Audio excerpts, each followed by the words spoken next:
Conferência de Imprensa com Petra Marcinko, apurada para os quartos de final deste Oeiras Ladies Open. Petra, many congrats for the win, another one. How are you feeling here in Oeiras this week?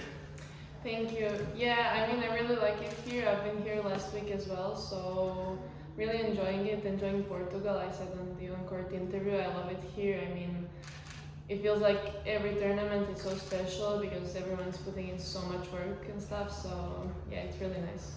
And today you got the chance to play on central court. For us, it's the most beautiful in the world, but for you, how was it to play in that special court? Yeah, I mean, it's super nice. Like, I mean, the whole club is basically around the center court and it's amazing. So it really felt nice when I saw I'm gonna play on the center court. I was really happy about it. I was waiting for a chance because I couldn't get one last week. So yeah, it was special to play there. And talking about last week, how important it was for you to be here 1 week playing for your country in the same conditions, in the same club, how important it is for you in this week? I mean, it's great, you know, that I stayed in the same place. Like, it's not often that you get to not travel after the stuff, so... And it's also good because I could have get used to the court, the weather, everything, so yeah, it meant a lot. It's like I had good preparation for the tournament. I didn't talk to you last week with neither of Croatian players, but I guess with two top 100 players, the goal was to get to the playoffs. I would guess you guys didn't get how tough it was to fail to not achieve that goal. Yeah, I mean, I think we have a really good team. It was tough. I mean, the groups, the whole format is super hard, so you need to win like a lot of matches, you need to play a lot of matches. Yeah, we didn't achieve, let's say, the goal, but I feel like we have a good team, so you know, you always have next year. Yeah, the format is actually very intense because you play not dozens, but a lot of matches in 2-3 days. If it was up to you, would you change anything? Would you split it in more weeks? How do you see the competition at the moment in the format itself? Yeah, I mean, this one, like the qualification Europe Asia group, I think it's like the toughest group. I mean, they told us like the American one, there's like less teams and like the same amount of countries get in, so I don't know, it's super tough. And I mean, last week I didn't play as much matches because I didn't play doubles. But also, like the year before, I played like the whole week. I played singles and doubles, and it's a lot. So I don't know. I feel like, but also there's a lot of countries, so it's not easy to make it. Also, if you put it in more weeks, then not a lot of players can come. So yeah, it's tough.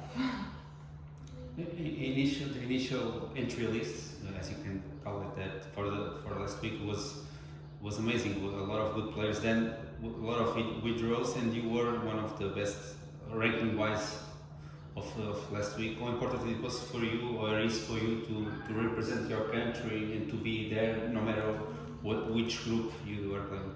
Yeah, I mean, the draw was really stacked. Like at the beginning, a lot of players withdrew, but still it was tough. But for me, like I always love to play the Fed Cups and everything. It means a lot to play for my country, so I feel like usually it brings out the best in me. Maybe not the best last week, but usually, yeah. And what can you tell us about your game in the clay court surface? Because you are very aggressive. You can play, I think, on hard courts. You won in college, for example. So, do you feel comfortable on clay with your game style? So aggressive, so go to the winners all the time. Do you feel comfortable on clay? I mean, yeah, for me, I don't really have a favorite surface between clay and hard because I basically grew up playing on clay. Like, you don't have like a lot of hard courts in Croatia. So I like to play on clay. I feel comfortable. I have a, let's say, more of a aggressive style for hard court, but I feel like since like I've played so many years and since I started playing tennis, I played on clay. So I feel like I manage both pretty well.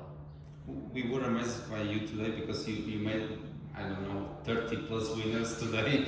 It was, I think, 10 aces or something like that. And Gret is a great player. So it seemed like you won quite easily because she's a great player as well. So did you feel as comfortable as we think you were today? I mean, she's really a great player. I played her 2 times already. I got 4 games in both matches. So you lost? Yeah, like I lost 6-0, 6-1, and then 6-1, 6-2. So I know she's a great player, and it's really tough to play against her. I felt like I had to like bring my best game to go play against her, and yeah, I mean I felt like really good today. Like I feel like I was going for everything, even if I was missing, I was really going for it. Also, I was serving pretty good. That surprised me as well. But yeah, I mean, it didn't feel that comfortable, especially the second set. She was serving well, so I always had a feeling I was better in the points, but she was serving well. She was getting back. I started missing something, but yeah, I'm happy I made it through. Yeah, and what about Shrankova? What can you tell us about her? She's a former top 40 player in the world. Yeah, I mean, I didn't see her play much. She was playing basically like a lot this year. She was on WTA tour, so I didn't have much chance to see her. I was watching her a bit last week against Tara, so she also has an aggressive style. She can play really well. And yeah, for more information, I'll ask my coach the other day. And who is your coach at the moment? Because we saw you a couple of years ago here with your father as well, so now your father doesn't travel anymore with you? Yeah, not really. Now I have a coach, Marina Jakic. He's the guy that was here, so yeah, I'm basically traveling with him all the time. How do you see this level of tournaments? Because there are more and more 125s now. We have a lot of them in Portugal, especially before big tournaments like Madrid and Rome coming up. How important do you think they are for a player like yourself to build up in the rankings and level-wise, of course, because we have so many great players here? Yeah, I mean it's great that they don't have like the huge difference between ITFs and WTAs, because then 250s are basically, most of them are top 10 players. I think it's great to have more of this 125 where you can build up the ranking and still have like a lot of really good matches because a lot of good girls are here. So yeah, and it's good to have more of those, and it's also like good preparation. For me, it was important like to get as many matches as possible, and I think this is the best thing, like to get matches, but also like to play on a high level. With your record, I think you could have been this week in Rouen, for example, the 250.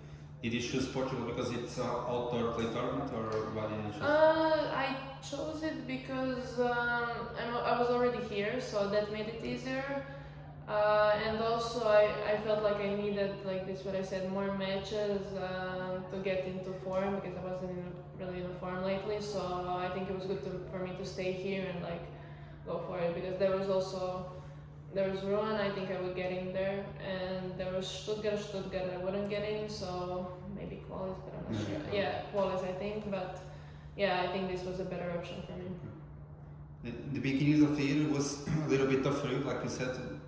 Any particular reason for that, or just the level went up, the tournaments went bigger? It was the reason for that? Yeah, it was tough for me. I also had an injury in the preseason, and also I finished my season late, so I didn't really get much of a preseason, and I didn't have time to practice.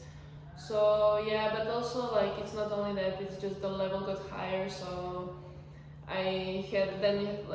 you lose a few matches, and I was kind of used to, let's say, winning in the last year, so it got hard on my mental and stuff. But I mean, I was playing well. It's just a higher level, and I think I needed to I think I had the game, just needed to bring a few things to get there.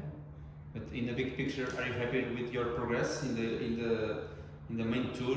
I heard about you since you won Australian Open in 2022, I think. So since then, everyone talks about Petra Marcinko, our player you are. But are you happy with your progress? Or do you think you would be higher when you think a couple of years ago? Yeah, honestly, like now after everything, I'm really happy because I had a lot of big injuries. Like I twisted both of my ankles. I was out for a long time. So considering all of these things, especially the second time, it was tough. So I'm really happy with the way I'm progressing my game. I mean, of course, when I was 16, won a Grand Slam, and then later, I think I got to 130 at 17. I had big expectations, but so many things happened. I mean, it's the sport, so I'm happy how it came out at the end. And because of players like Mire and Coco, everyone thinks that with 18 or 17 you should go top 10 player, right? So that's not the case for everyone, right? I mean, I think people see some of these players, they're super young and get there, but I don't think it's one out of I don't know how many, so I consideration. They're just like the ones that out of so many. So yeah. Perfect. Thank you very much. Thank you. Thank you. Yeah.